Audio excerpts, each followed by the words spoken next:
Hey everyone, welcome back to your PHP series. Hopefully you are all having a wonderful Christmas. In this video, I wanted to talk about a bunch of little random things.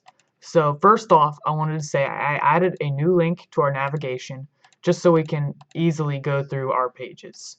So I added a link to our newsletter on the left-hand side. To do this, I just modified the header file, added a new link, pretty simple, and I think you guys can figure that one out. So now I don't have to type it in at the top, I can just click it on the side. So basically we're just building a little web page here, and it's temporary and it'll work for now. Alright, so the next thing I want to talk about is first I want to change these these sex things to male and female and get rid of this joke here. So value equals male, value equals female, and save that. Then on handle.php we need to update this. So to do this, I think it's still good because we never used the specific values of the PHP. So what we need to do now is we can actually use those values so we can decide if it's a boy or a girl. So what we can do is within our if statement we can have another if statement. So that means this if statement is only going to be ran if the first conditional is evaluated as true. And what we're going to test is the value of sex. So as you can see, here's the variable sex, which we get from the value of the request array, which this is an associative array, so this key points to a value.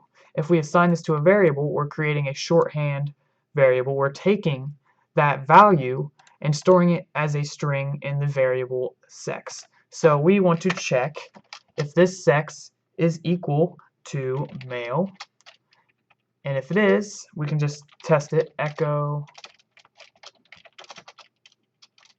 you are a guy. Then what we can do, so we add a little else statement, else if. What this means is that we're having another option within here, and within the here we want to test the value of sex and see if it's equal to female. And if it is, we can echo out you are a girl. So let's just try this out. We can save our pages, refresh our page, name, whatever, it doesn't really matter, email, whatever. And okay, I also need to update this real quick. Male and female. Now let me refresh this. Alright. It doesn't really matter. Submit. And it says you are a guy. You can just ignore what's over here. If we go back and click female, it will say you are a girl. So that's how we can test actual values within our PHP script. Alright, now there's only one other thing we will need to do, is we need to say, alright, what if they don't submit either male or female? And looking at this, you'd say, oh, it's impossible, there's only two options.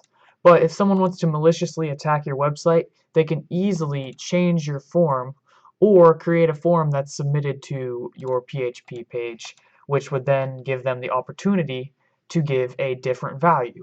And I will hopefully be demonstrating that in an upcoming video. Alright, so now what we need to do is we need to create a final else that basically just says if nothing else was successful, if you're not a male or you're not a female, then you are something else.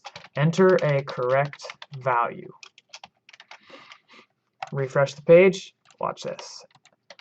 It's still going to work, but if we change the page to allow us to put in another value, well then this is going to cause an error and tell us to enter a correct value. So that is how we can easily test specific values in PHP.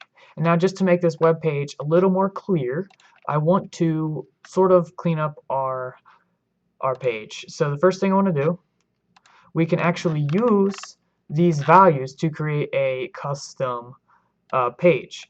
So we can say, we will email you shortly. Before we say this, we could say, thank you and then use the name,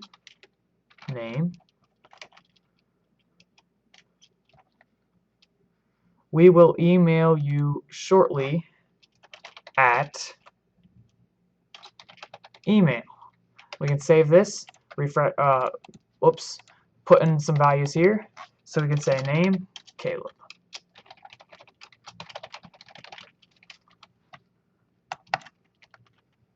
Submit it, and it says, "You're a guy. Thank you, Caleb. We will email you shortly at coolguy@hotmail.com." So we could also add a period after this email, and we could change this to, hello, sir. Hello, madam. Now let's try it. And we also can echo a break down here.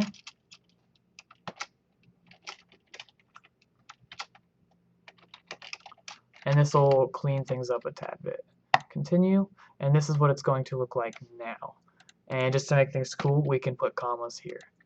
If you wanted, you could put this break within these quotation marks up here, and I'll show you how that works now. So if I got rid of this one, refresh the page, you can see it still stays the same. But if that's the case, we're going to have to put that for this one, and this one. So just to make that easier, I just brought it down here, echoed it out, like that.